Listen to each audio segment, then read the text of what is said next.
बिस्मिल्लाहिर्रहमानिर्रहीम। अस्सलाम वालेकुम स्टूडेंट्स, हम सीख रहे हैं क्लास 6 साइंस, इसके चैप्टर नंबर 10 मैग्नेटिज्म हम सीख रहे थे।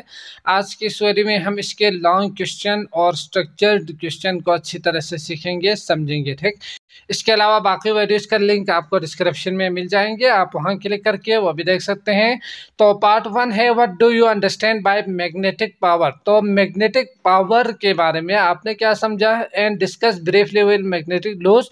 तो आपने ये भी डिस्कस करनी है कि मैग्नेटिक क्या लॉस होते हैं, देयर पावर ओवर टाइम, क्या किसी भी टाइम ये इसका जो पावर है वो ख़त्म हो सकते हैं। तो हमने मैग्नेटिक पावर हमने नहीं सीखा था, बल्कि मैग्नेटिक फील्ड सीखा था। ये इसी को कहा जाता है मैग्नेटिक फील्ड, समझ गए। मैग्नेटिक पावर ही होते हैं। तो ये क्या करते हैं, यहाँ से स्पेस को जो है ना, इतना सा जो डिस्टेंस है, स्पेस है, वहाँ से वो चीज़ों को अपनी तरफ खींचने की उसके अंदर सलाहियत मौजूद होती है। तो ये होते हैं उसका मैग्नेटिक पावर।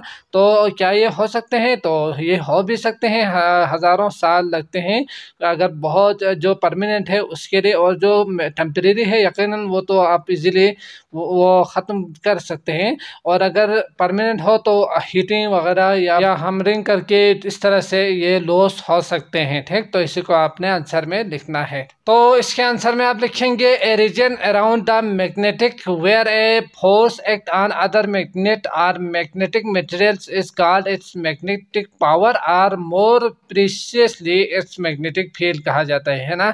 तो एक मैग्नेटिक फील्ड जहाँ तक जिस स्पेस तक वो चीज़ों को अपनी तरफ अट्रैक्ट करते हैं, खींचने की जो सलाहियत है वो हो, तो उसको कहा जाता है मैग्नेटिक फील्ड।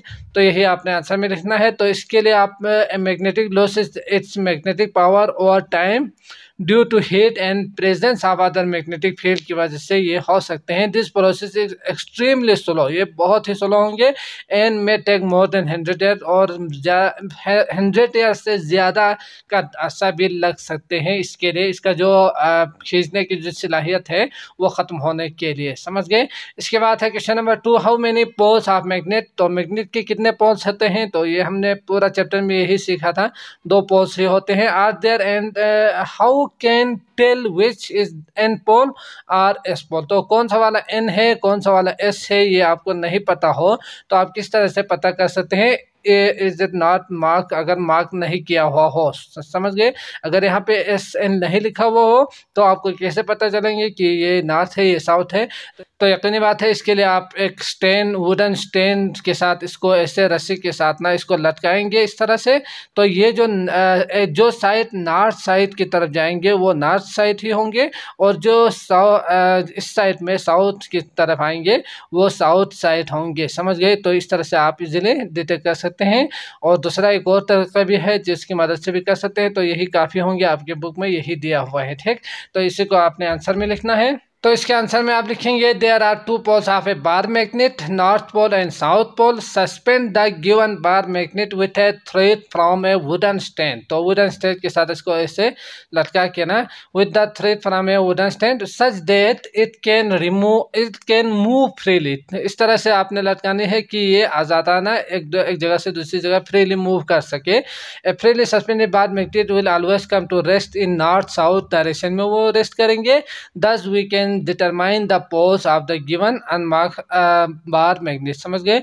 तो अगर आपको ये भी पता होना कि ये वाला नॉर्थ साउथ है, ये वाला नॉर्थ साइड है, ये वाला नॉर्थ साइड है, और ये वाला जो है वो अगर साउथ साइड है, ये पता हो तो आप इसको लटका के कर सकते हैं, समझ गए। अगर नहीं पता हो तो फिर इसके लिए आपने एक और मेथड का अपनाना है कि एक मार्क किया हुआ एक बार मैग्नेट लेंगे, इसके बाद इसको लटकाएंगे तो आपको पता चलेगा कि नॉर्थ साइड कौन सा वाला है और साउथ जो साइड है वो कौन सा वाला है। इसके बाद आप इसको भी ऐसे लटकाएंगे तो आपको पता चलेगा कि नॉर्थ और साउथ इसका जो जिसके ऊपर मार्क नहीं किया हुआ हो वो भी पता कर सकते हैं कि ये नॉर्थ है, ये साउथ है, समझ गए। इसके बाद है describe an experiment to illustrate that like poles repel while the unlike poles attract. तो आपने एक एक्सपेरिमेंट करके डिस्क्राइब कर देनी है कि जो लाइक पोल होते हैं, अगर 2 मैग्नेट लेंगे इस तरह से नॉर्थ या नॉर्थ साउथ इस तरह के दो मैग्नेट लेंगे ना, तो आपने एक्सपेरिमेंट करके इस जो आपने एक्सपेरिमेंट किया है उसको आपने यहाँ पे आंसर में लिखना है, समझ गए।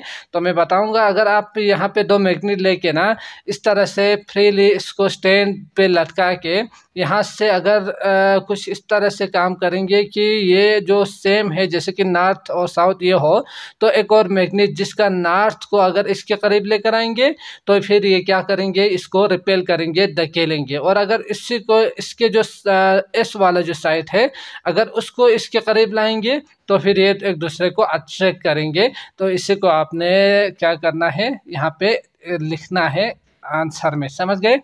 इसके बाद अगला है क्वेश्चन नंबर 4। सवाल है explain in your own words how to make an electromagnetic. तो इलेक्ट्रोमैग्नेटिक को आप किस तरह से बना सकते हैं, इसको अपने अल्फाज में आपने बयान करनी है।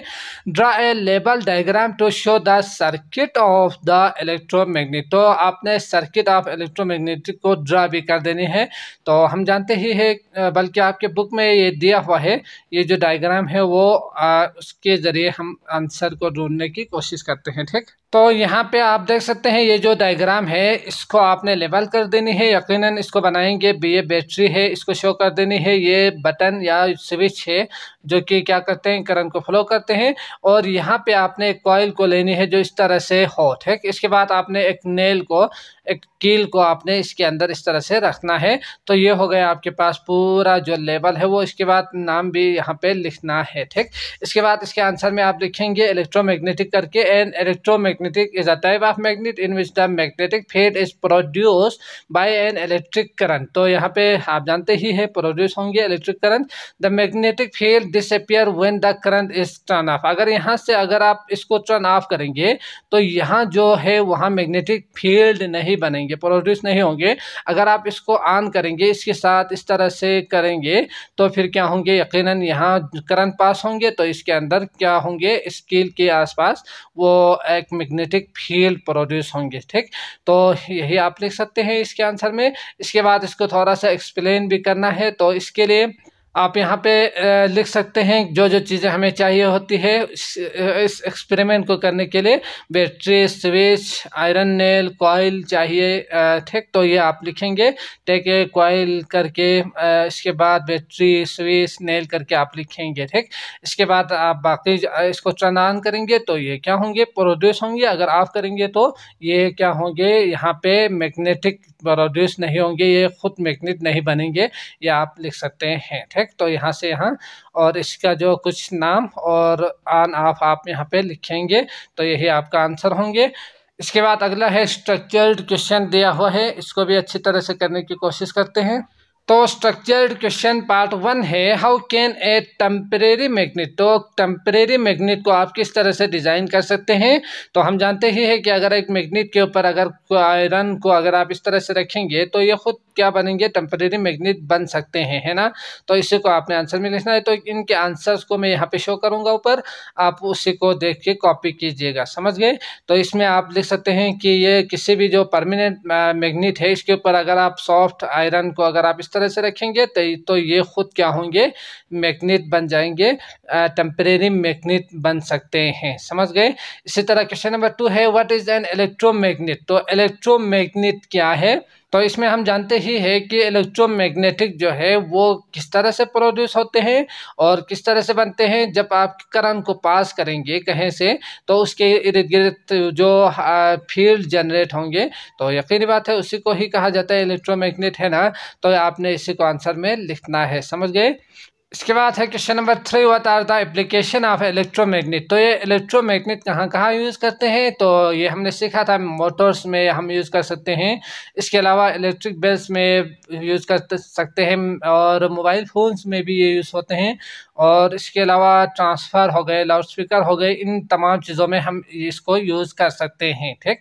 तो करते ही कहना चाहिए, ठीक। इसके बाद है how can you magnetize a magnetic materials. तो आप किसी भी मैग्नेटिक मटेरियल्स को किस तरह से मैग्नेटाइज कर सकते हैं।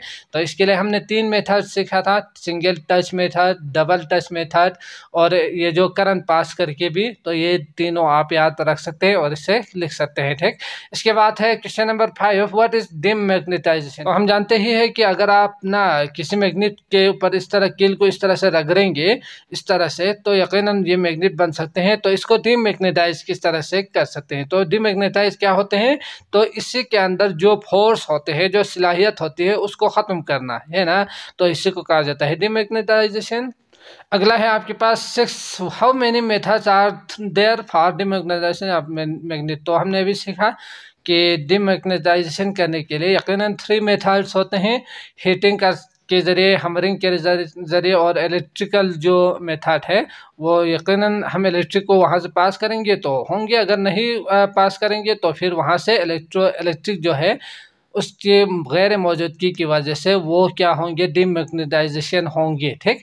इसके बाद है लास्ट क्वेश्चन है आपके पास, a tailor is stitching button on his shirt. तो वो स्टिच कर रहे हैं, शर्ट का जो बटन है वो needle has slip from his hand on the floor. तो जो निडल्स है वो फ्लोर पे गिर जाते हैं। How can you help the tailor to find the needles. तो निडल्स को पाने के लिए आप किस तरह से टेलर की मदद कर सकते हैं, ठीक। तो यकीनी बात है आप निडल्स हो तो वो मैग्नेट जो है ये इसको अपनी तरफ खींचते हैं, तो मैग्नेट का यूज़ करके आप इसको फाइंड कर सकते हैं, ठीक।